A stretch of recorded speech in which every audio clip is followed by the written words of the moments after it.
Continuamos con trastornos de síntomas somáticos. Un número de factores pueden contribuir los trastornos de síntomas somáticos y trastornos relacionados en lo que están la vulnerabilidad genética y biológica, por ejemplo, el aumento de la sensibilidad al dolor, las experiencias traumáticas tempranas, por ejemplo, violencia, abuso, la deprivación y el aprendizaje. Por ejemplo, la atención que obtiene debido a enfermedad, la falta de refuerzo de las expresiones no somáticas de la angustia, así como las normas culturales y sociales que devalúan y estigmatizan el sufrimiento psicológico en comparación con el sufrimiento físico. La diferencia de la atención médica a través de la cultura afecta a la presentación, el reconocimiento y la gestión de estas presentaciones somáticas. Las variaciones en la presentación de los síntomas son probablemente el resultado de las interacciones de múltiples factores dentro de los contextos culturales que afectan a la forma en que los individuos identifican y clasifican las sensaciones corporales, perciben la enfermedad y buscan atención médica para ello.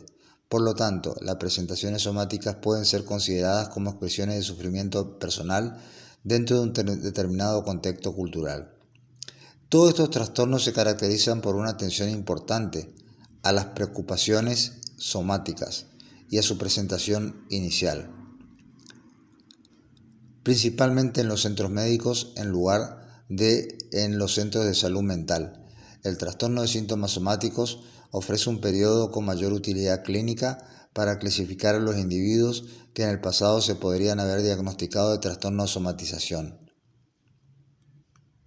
Además, aproximadamente el 75% de los individuos diagnosticados previamente de hipocondría se incluyen bajo el diagnóstico de trastorno de síntomas somáticos.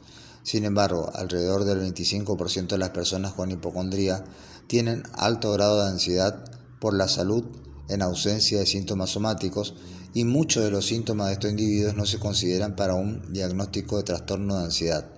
En el DSM-5, el diagnóstico de trastorno de ansiedad por enfermedad sería el adecuado para este último grupo de individuos.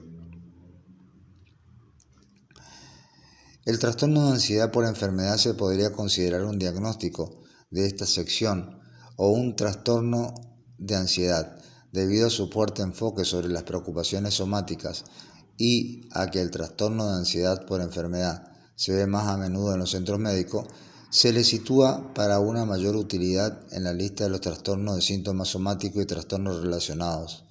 En el trastorno de conversión, la característica esencial es la presencia de síntomas neurológicos y tras una evaluación neurológica adecuada se determinará que no son compatibles a la fisiopatología neurológica.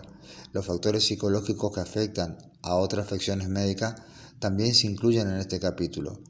Su característica esencial es la presencia de uno o más factores psicológicos o de comportamiento clínicamente significativo que afectan adversamente a una afección médica y aumentan el riesgo de sufrimiento, muerte o incapacidad.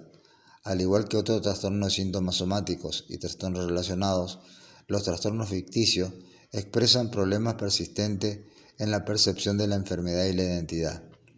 En la gran mayoría de los casos notificados de trastornos ficticios impuestos a sí mismos a otros, los individuos se presentan con síntomas somáticos y la convicción de una enfermedad médica.